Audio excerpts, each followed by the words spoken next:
Hello everyone, and welcome to another exciting Tuesday night Eventide patron member only stream. How is everyone doing here this fine Tuesday evening? I hope you were having a wonderful evening. First of all, thank you for putting up with me last week. It seems like I am cursed sometimes on Tuesdays, the day that I typically run this stream.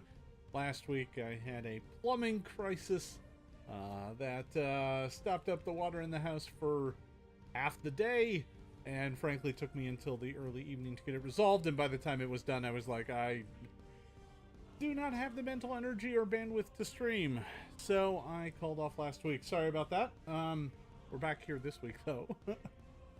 Yeah, everything's fine. It's a very expensive bill. That's all it is. Just a very expensive bill.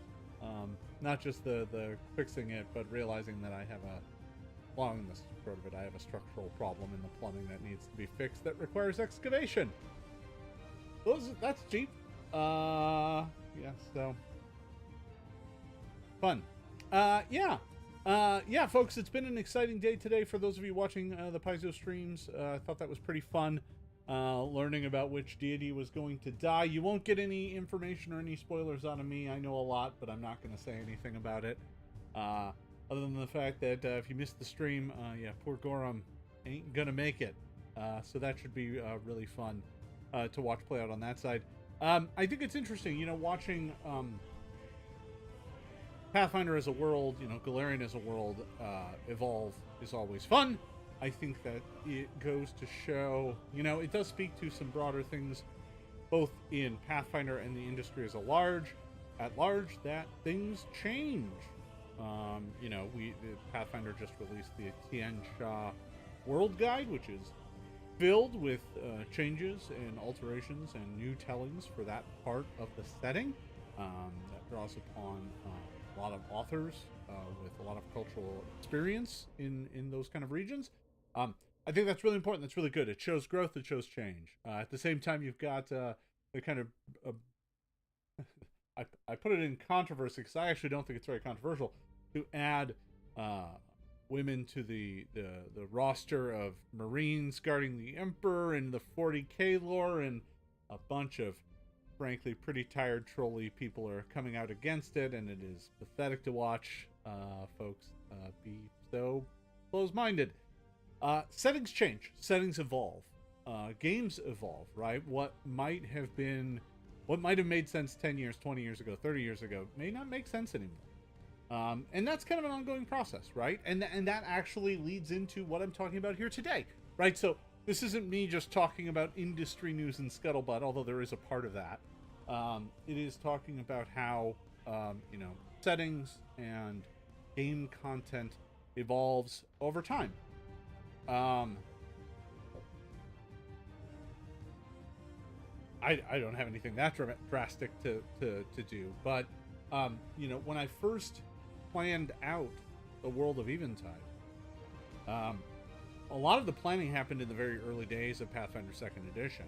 You know, where I was playing around with the world and deciding how things might work based on what the mechanics of the game were at that point in time.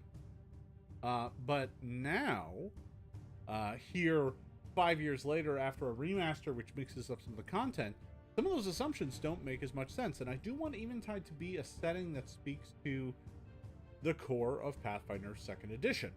So that means I should probably reevaluate some of the choices I made, or at least find answers for some of the other components. Now, 2 weeks ago, we talked about dragon and how dragons might fit into the world, and I had some very interesting thoughts and ideas out of that, and some things that I'm still playing around with and noodling with in the background. But this time around, I really kind of wanted to look at, you know, what else I could do with the world. What other things am I missing? What other parts of the setting am I not playing with? Now, there's probably a discussion that needs to happen about the classes, because there's more classes now, and whether or not some of those need content to contextualize them with the world. I think that's definitely worth investigating. But today, what I thought we might do is stop and take a look at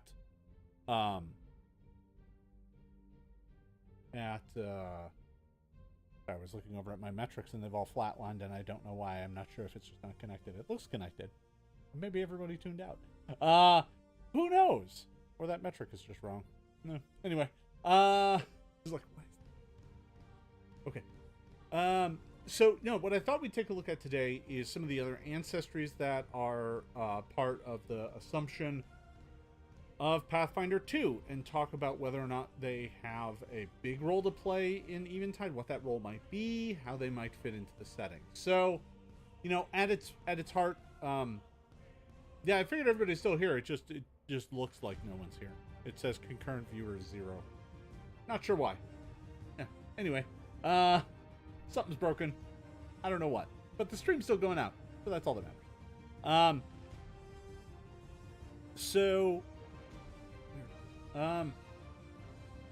So anyway, yeah, what I wanted to do was, you know, kind of look at the ancestries that exist in Pathfinder 2 and figure out which ones deserve more of a spotlight in Eventide. So, you know, looking at the ancestries from the, you know, the real core of the game, right? You got humans, dwarves, elves, gnomes, halflings, goblins.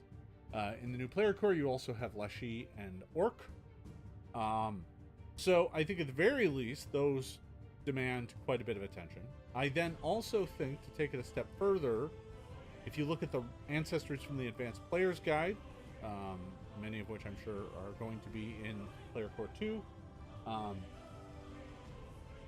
there are some other possibilities of what might also end up in the game. No, we're not going to be talking about gnomes because there aren't any gnomes. So yeah, I mean, you know, just looking at the ancestors that we have, right? You know, elves on the decline are less common. Dwarves on the decline, less common. Goblins, pretty much everywhere. Halflings, pretty much everywhere. Humans, pretty much everywhere. Gnomes, almost non-existent. Glomlings, rare or uncommon, but, you know, growing in number.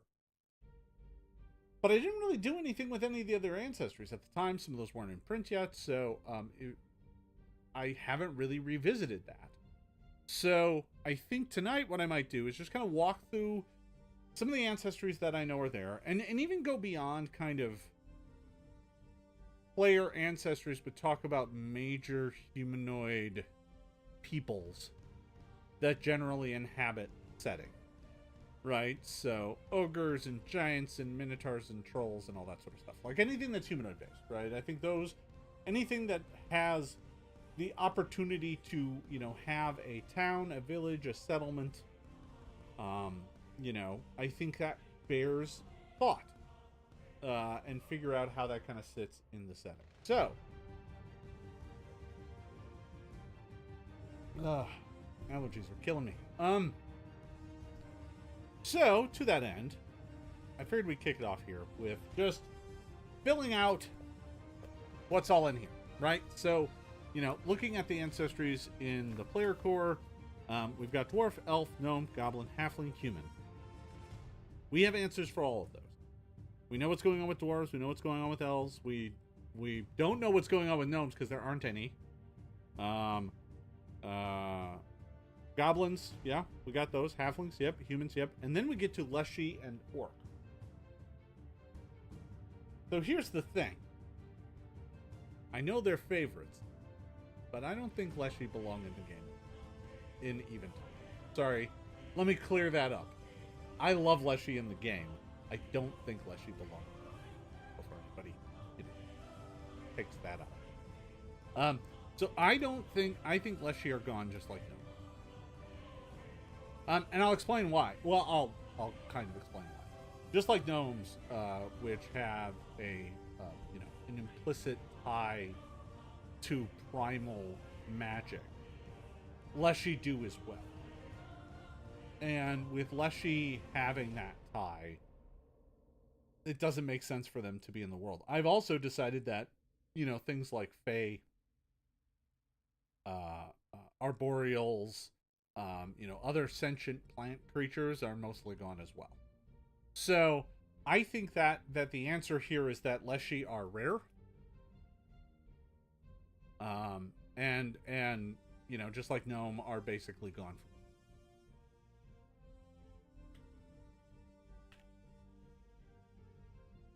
Whether or not I want to try and think of a thing that might go in their place, I'm not sure. But for now, I think that's where we're going to leave that. I think Leshy are just... So I don't know that there's much more to discuss there. I think Leshy are a thing that used to exist. As a matter of fact, I believe they get mentioned in Wolfrin's Fate. I'm pretty sure somewhere in it there is a mention of Leshy. Wolfrin's Fate. Goat. Remaster here. Open that up. Search. Leshy. Nope, where?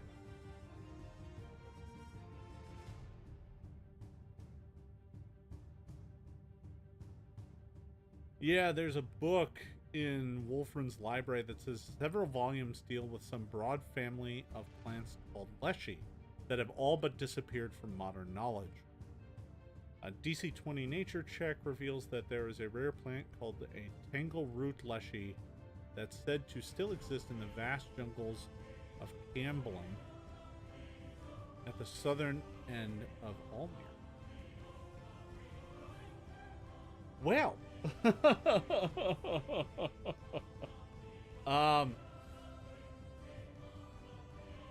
so let me make a note here.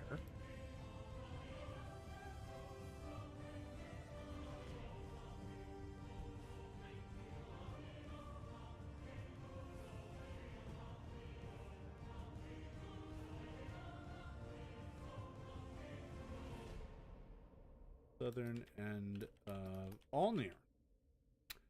So down in the south of Alnir, there is a vast jungle. And apparently, I decided quite some time ago that there are still supposedly some creatures that call themselves Leshy that live there. Okay, well that's... I learned a thing. Or I remembered a thing that I wrote forever ago. Okay. So, that's, I think, all we got to say on Leshy right now. I think we can move on from that. Next up, Orc. I think this is probably the trickiest thing to figure out, to be honest.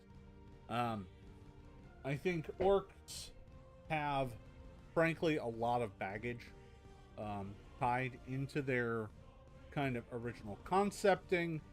Sometimes they were stand-ins for other races of people in ways that are, frankly, pretty insulting and not something I want to bring into my world. So, like, how do you broach Orcs in your world is a complicated challenge, because I think there's a lot of ways you can go very wrong with them, especially by coding them as, I hate to say it, savage or tribal. Things like that automatically kind of tie them into some pretty racist tropes. So I think I want to avoid most of that for Eventide, and as a result, I need to come up with something kind of different. In that, in the same way that I made halflings kind of a seafaring people, they're an island people that are seafaring. They're kind of very different than a lot of their kind of more mythological, because halflings are just basically a stand-in for it.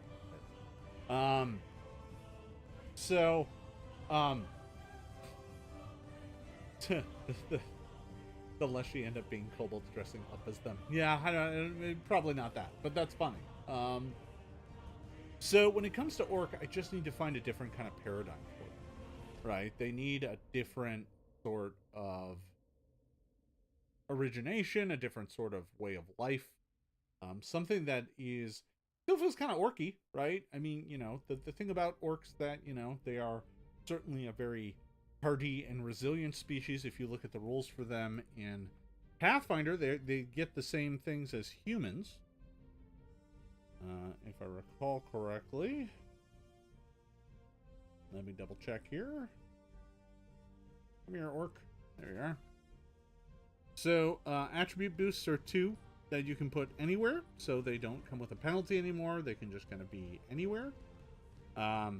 The orcs in here, you know, come from, frankly, you know, they have hardy physiques and demanding lifestyles that led to various adaptations. Many of them are from kind of more extreme environments. You know, some are from deep underground. Some, you know, especially in Valerian, had to deal with a lot of necromancy. Are scarred, or, you know, come from rainforests, or come from, you know, deep wintry terrains.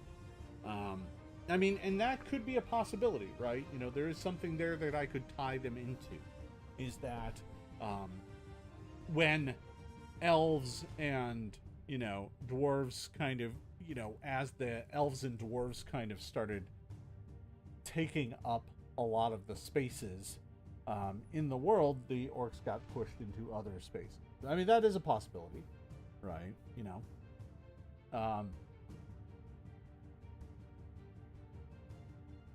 there's something fun there. I mean, I could make them more nomadic, right? Move them away from kind of more of a stereotypical tribal structure or anything like that, and just make them more of a nomadic people.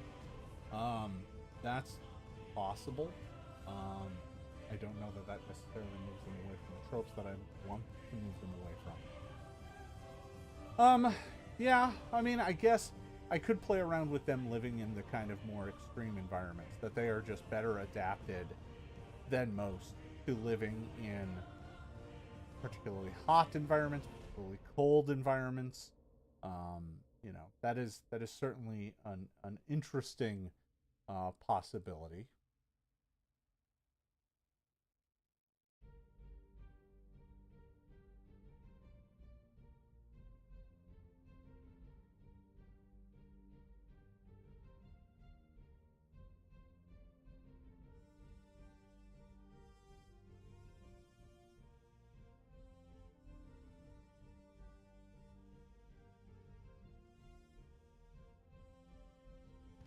And it is possible. I do like the idea that that orcs, that after the elves and dwarves kind of abandoned the Icescar Valley for a period of time, maybe it was the orcs who kind of took over the place, and they didn't have any care for elven cities or anything like that. That's not their.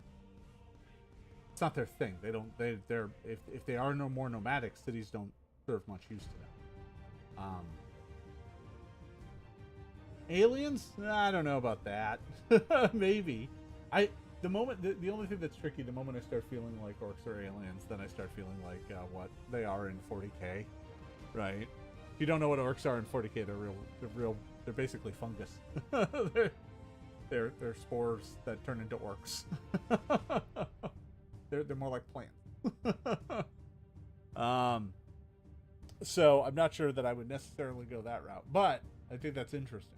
Not that that's necessarily, if they're from a different planet, that means that's what they are. But it is possible that they typically dwell in the more extreme environments, and maybe the answer is they don't like the hot temperature, right?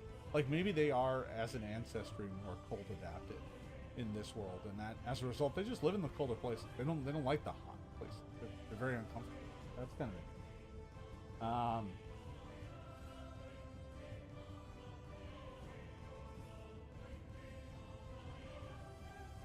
Interesting. Yeah, I'd certainly want to avoid, like, clan structure or tribe structures necessarily, especially in that connotation. Might be more like family groups. I mean, I guess that is kind of planet in the grand scheme. This does brush into an area where cultural consultation is, of course, valuable.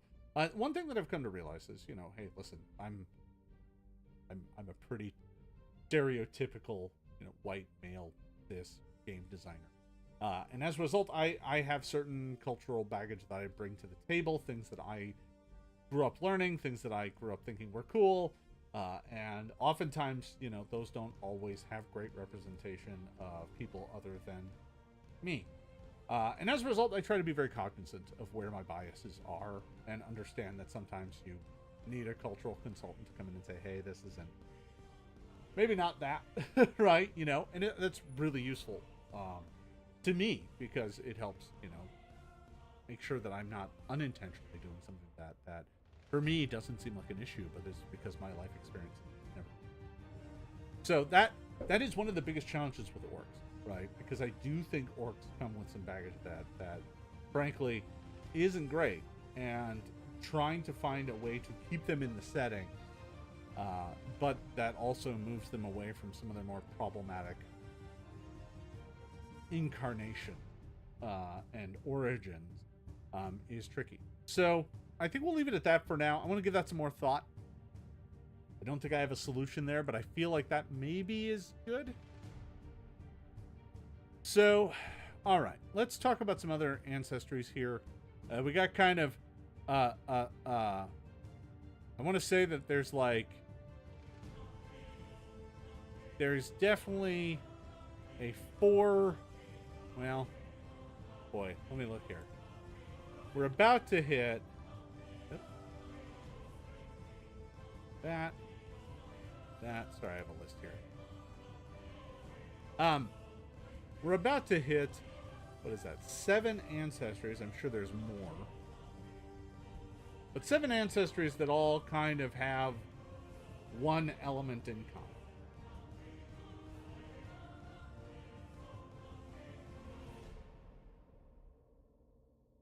And that is that they are all basically animal humanoid.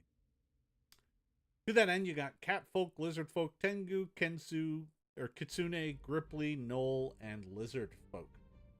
And all of these are basically animal humanoid, right? I mean, that is kind of their whole shtick. And many of them have a lot more nuance than that. But ultimately, a cat folk, what is it? Well, it's a cat. It's in humanoid shape. I guess Shoni could be in here as well.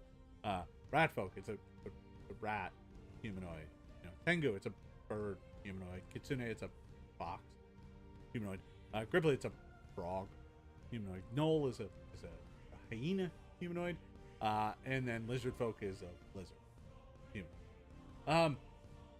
So ultimately, I think, I mean, yeah, you could group them up in a category, but in the rules of Pathfinder, they all have their own thing, right? And frankly, some of them have pretty deep and interesting lore based on the culture that kind of originated, right? Because, I mean, technically you could take anything and make up folk of it, right? Oh, it's hamster folk, right? You know, or it's, you know, ferret folk.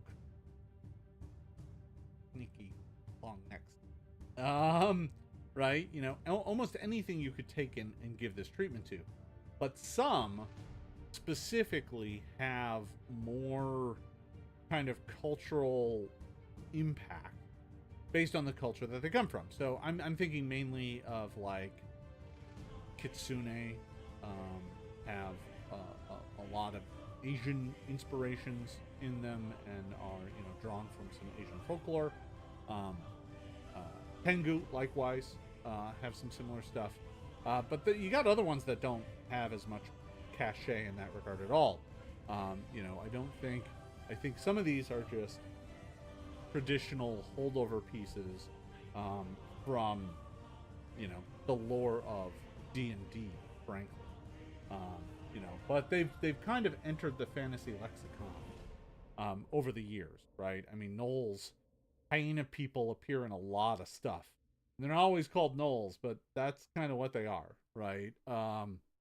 And you know, lizard folk are certainly kind of a more common thing these days. And rat folk and cat folk, I mean, rat folk appear in a lot of different major properties, right? You know, if you look at it, right, you've got Gaven, you've got obviously rat folk, there's just a lot of different representation of rat people. So from a world perspective, it does make me wonder how to, like, do they all deserve their own kind of unique place in the world? Yeah, I mean, snake folk, no, I mean, there are 100% snake folk. Let's see. Yeah. Serpent folk. There they are. Snake people. Currently, mostly just monsters. They don't have to be, right? And maybe that's the approach here. Is that maybe the approach I should take here is more of a open-ended kind of. There are a lot of, you know, animal folk, beast folk, for lack of a better term, that exist in the world of Eventide.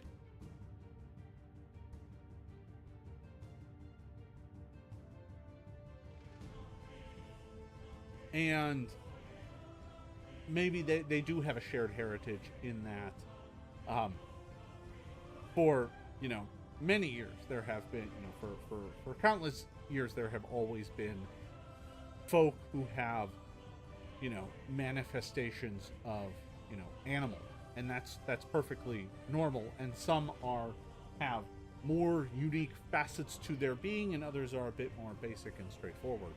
And to that end, I could even create kind of a generic kind of, well, you want to play a different animal ancestry that is mostly humanoid. That is certainly a thing you can do. Maybe they're all uncommon, but they you know, as a whole are common, but each individual one is common. So you know, a city will have some, and maybe beast folk isn't the right term here. Just trying to think it through, but we'll play around with it for now. You know, but where do they come from? Do they have an ancestral home as a people? Maybe individually they do. I don't know. It sure does seem like there's a lot of them. That's the thing that I'm getting at here. And I'm not 100% sure that the world itself is super well served by each one having its own cultural homeland. And that doesn't mean I don't necessarily want those things to happen. It's just I don't know necessarily where I would put them. But walking through the list, catfolk, I believe I did already start mentioning catfolk in one document, talking about how they're desert dwellers. I think there's also, yeah, there's some OGL issues with some of these names for sure. You know, as a matter of fact, gnolls are now Polo? K-H. Nope. That was noisy. Sorry about that.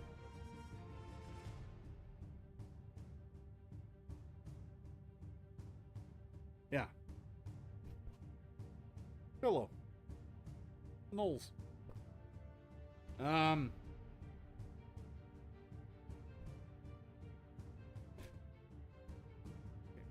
Okay. I'll leave that. So let me go ahead and just.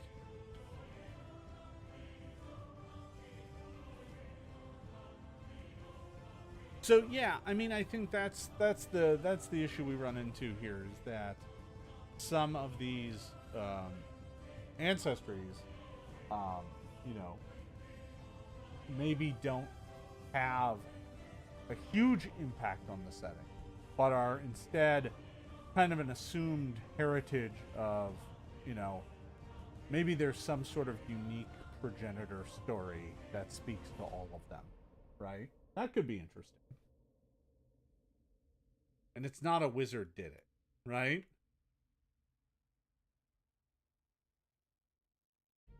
Well, that's interesting. Would these, with Primal being gone, would any of these ancestries go? I don't necessarily think so. I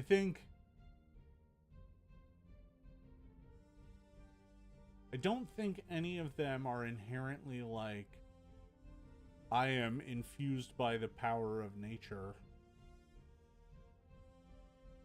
and hence, you know. Yeah, I don't see it. I don't see it. I think these can stay. But again, they may be on the decline, just like elves and orcs. So like,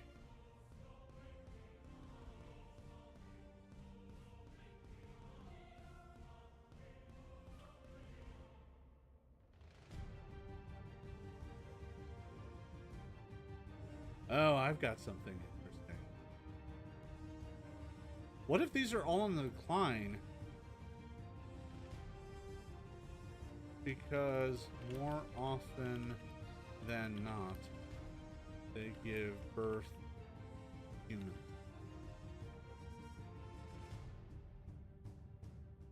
Losing more and more of their animal traits. So that's interesting. There's something really interesting there. What if so dwarves, their whole thing is that they are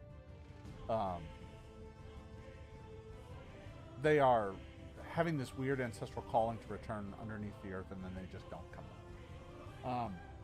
Elves, their birth rate has completely crashed, and they, basically are not having enough children to sustain themselves as a species.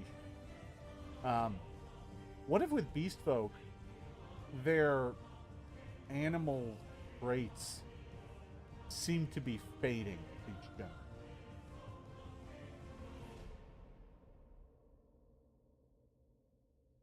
What if, according to their history,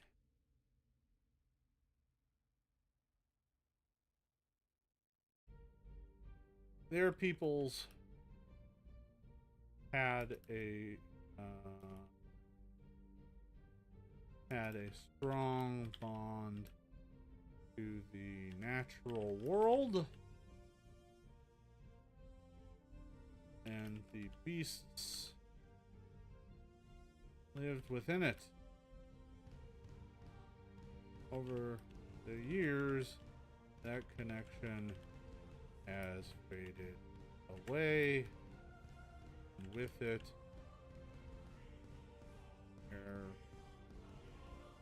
distinctive traits have been fading well. So with each generation, they get less and less. What that tells me I would need is a versatile heritage for humans. Versatile heritage to show only partial traits. So basically, you could be half cat folk and half rat folk and half tengu and half kitsune, right? So you're human, but maybe you've got cat eye, and maybe you still have kind of cat hue. Yeah, there's an interesting question here. Does this? I'm just going to pose the question. I'm not going to answer it. Does this relate to lycanthropy? Not sure. Not sure. I'm not sure I would want to umbrella link all of the ancestries to just lycanthropy. Like, yeah, it's just lycanthropy, but they liked it, right? You know, that kind of does a disservice to some.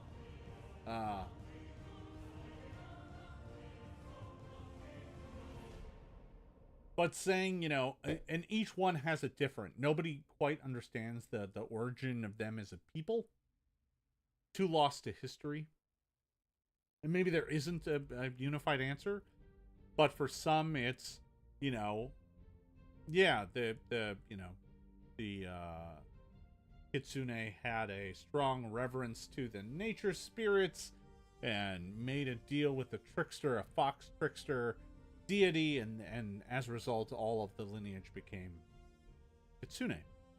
Maybe that's their story for it, but for lizard folk, it instead, they have always been this way. They are descended from the great mother lizard or something, right? In other words, what I'm saying is they all have their own creation myths. And even within their own ancestry, they have their own different versions of it, right? Just like the goblins in the setting have no agreed upon creation myth. As a matter of fact, each goblin family tends to have its own creation myth that they assume is correct, that features their family problem.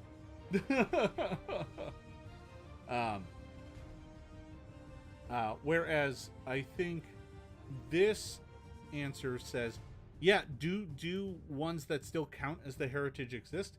Yes, but they are uncommon, burgeoning on rare. They are becoming very, very infrequent. Whereas the versatile heritages can still be found with some freedom. I like that. That's a good answer. I just realized I left something off the list. How could I have left this off the list? Because it was in the title. Kobolds! So, kobolds are interesting.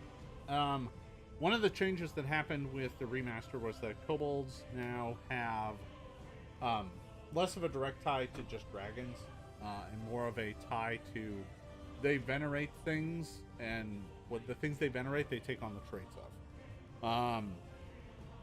So we look at the kobolds in here.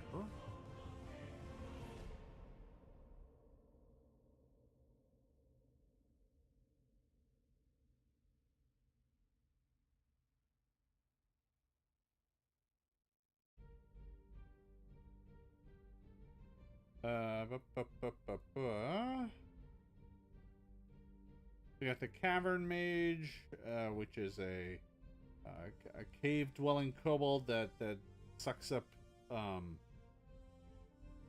primal energy.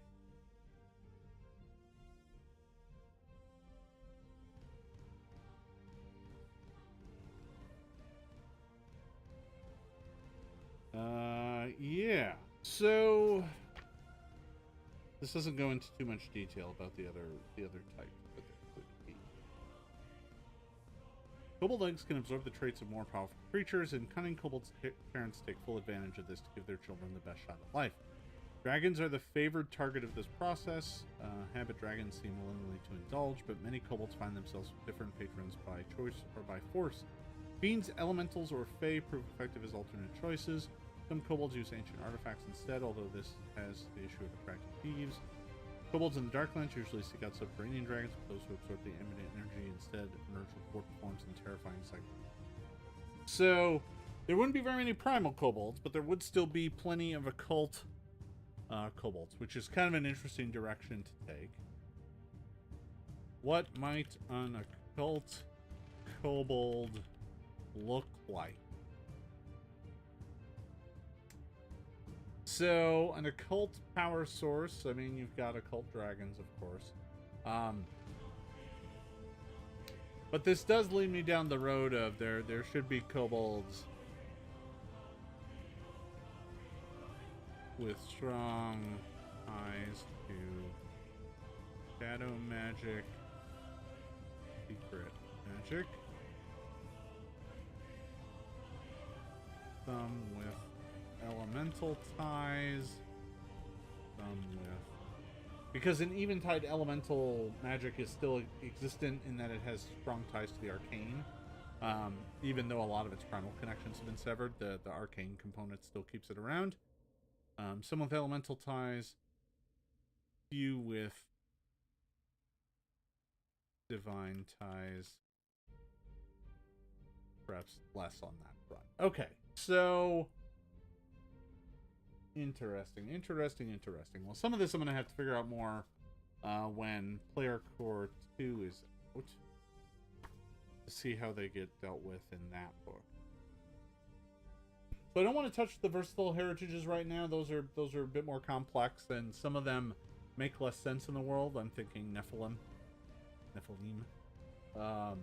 don't make as much sense in the world. So, but kobolds make a lot of sense. Where might kobolds dwell, though? I think that's interesting, especially if some of them might have ties to the occult. That might mean that they live in Zankar, that they're welcome in Zankar. Currently, things that are welcome in Zankar are, humans. Goblins are mostly welcome. Orcs are probably welcome. We're getting to ogres. Ogres are interesting. I have something interesting for ogres that has been baked into the setting for a long time now. But we'll get to that here in a minute.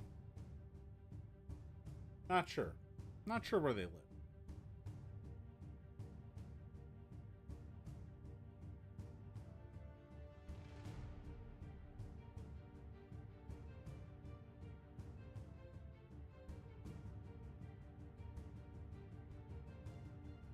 So I can see most of the beastfolk folk just kind of blending in with other parts of society. That makes them common enough. Kobolds, I feel, still want to have their own structures. So there are kobolds in Icescar Valley. They live in kind of large family groups in the mud fens. That is kind of their thing. And it is kind of made clear that they maybe are venerating some kind of dragon or something down there. Whether or not it's actually still alive or not is an interesting question. So that might explain those. But in reality, it's going to depend on what kind of dragon it is. So that's kind of interesting. It would be kind of fun if the one in the Mudfens was like one of the occult dragons that's just using the kobold. Isn't actually as asleep as it seems to be and is actually meddling with things. That could be kind of... Okay. So I want to spend a little bit of time talking about some of the more kind of traditionally monster ancestries, I guess. And to that end, I've got ogres, minotaurs, giants, trolls, I guess hobgoblins, even though they're a bit more of a player race or ancestry in P2.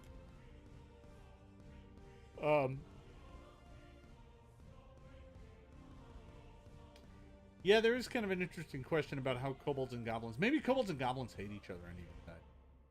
Maybe that's a place where there is an enmity, generally speaking. That maybe there's an interesting thing that goblins... So one of the things I've decided about goblins in Eventide, that goblins are the ones that care, that are all about, like, gears and clockwork and steam and gunpowder, right? So that is their thing. They're tinkerers and inventors and are more than happy to blow themselves up. And maybe for kobolds, it is just like, they don't touch that stuff. That's not their thing. Their thing is the opposite.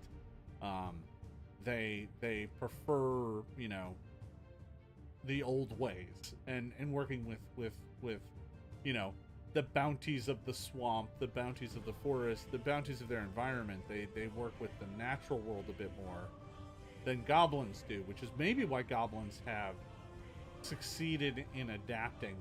So that kobolds are... That's kind of interesting. Okay, so maybe kobolds are less common than goblins, having been pushed to the fringes because of their kind of... because of their tendency to prefer traditional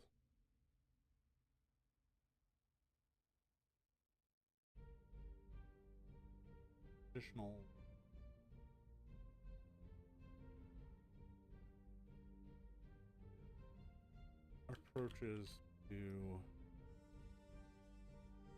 Yeah, I'm just trying to think of how to phrase this. The kobolds, basically what it is the kobolds are Luddites. They're not with the times. They're not they don't view big cities as things that should exist. They don't like them. They're too busy for them. Whereas goblins love that. They're like, yeah, let's do that. Bigger the better. And kobolds are like, yeah, it's too busy. It's too noisy. It's too messy. You're too much of a target. Kobolds, I like kobolds having kind of an underdog approach of like, yeah, if you're in that big of a group, you're an easy target. Why would you do that? Don't do that, right? We don't need giant forges belching out smoke, making us a big target, right?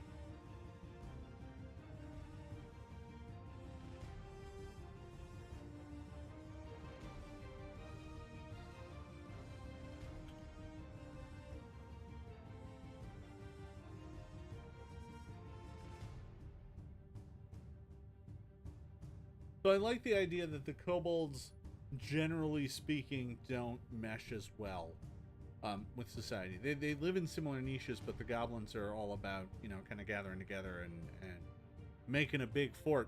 And the kobolds are like, yeah, no, if our family groups grow too big, we just split up and go in separate ways. That way we can be safe, right? Yeah, it is kind of traditional methods versus goblin. big air quotes, innovation, because half the time their innovation blows themselves up. So, you know, how much innovation is actually happening when you're all on fire?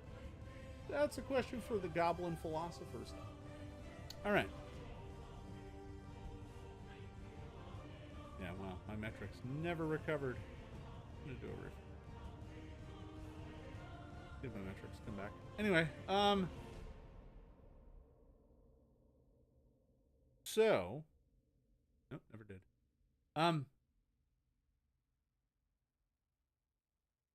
Okay. All right, so let's talk a little bit. We don't have much time left here, which is fine. I want to talk a little bit about ogres and minotaurs and giants and trolls and stuff. Basically, the other creatures that the game has traditionally treated as monsters, which I frankly am not as comfortable doing in this setting. That doesn't mean that you won't occasionally. You can't fight a giant, you can't fight ogres, you can't fight trolls, you can't fight minotaurs, nothing like that. But what it does mean is that they are not humanoid size. They're not medium or small. They're not in the forefront of the setting. And I don't necessarily think that they make good player characters, but that doesn't mean that just because they don't make good player characters that means that they're fodder to just right, that's the kind of difference here. Right? I you know, serpent folk currently isn't on the list of things you can play. But that doesn't mean all serpent folk should be evil. Same thing goes here. Now, ogres in the setting have kind of an interesting bit of lore tied into an area on Alnir called the Howling Canyon, I think. Suffice to say, ogres used to be seen as like philosophers and stargazers, and then a plague kind of came out of this one part of the world that affected apparently only ogres, and I believe it's called the Howling Madness, and it turns them into monsters, basically. So that ogres used to be like philosophers and scholars, and this plague has ruined them as a people, turning them into kind of mindless brutes that attack everything they see. I'm gonna see if I can.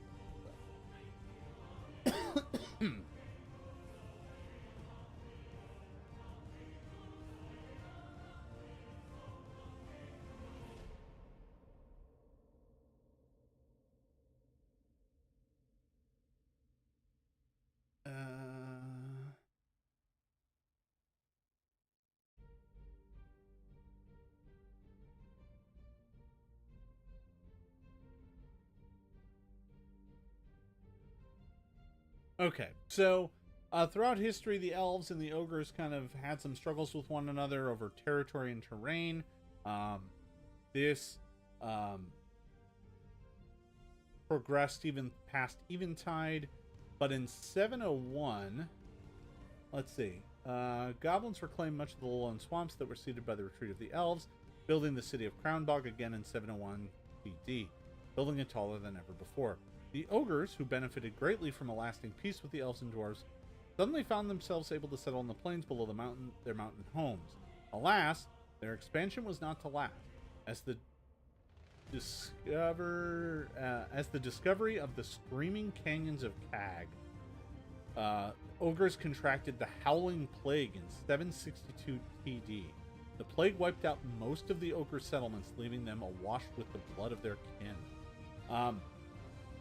And that may be it, actually.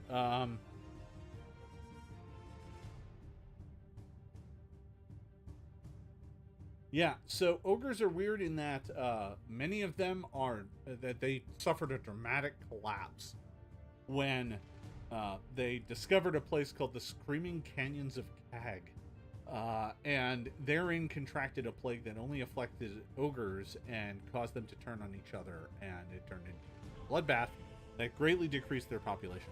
Are there ogres still left? Yes. Are some of them... Do some of them have this plague? Yes. Are there some that don't have this plague?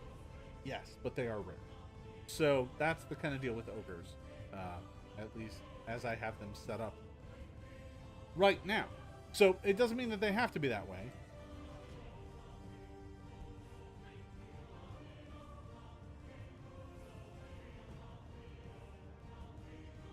But that's currently where they are. I think, looking at this list, I think giants are perhaps the most interesting, in that giants definitely should be a part of the world. I think giants should have their own enclaves kind of all around the place where giants live and sometimes do trade, but they mostly don't accept envoys and visitors from the smaller folk. They mostly trade amongst themselves. Like, you know, that's just how the giants work. They live in remote places and they kind of are aloof. There might be some intermediaries that, you know, the hill giants or something of their group are the ones who will trade with other settlements, but they mostly keep to themselves.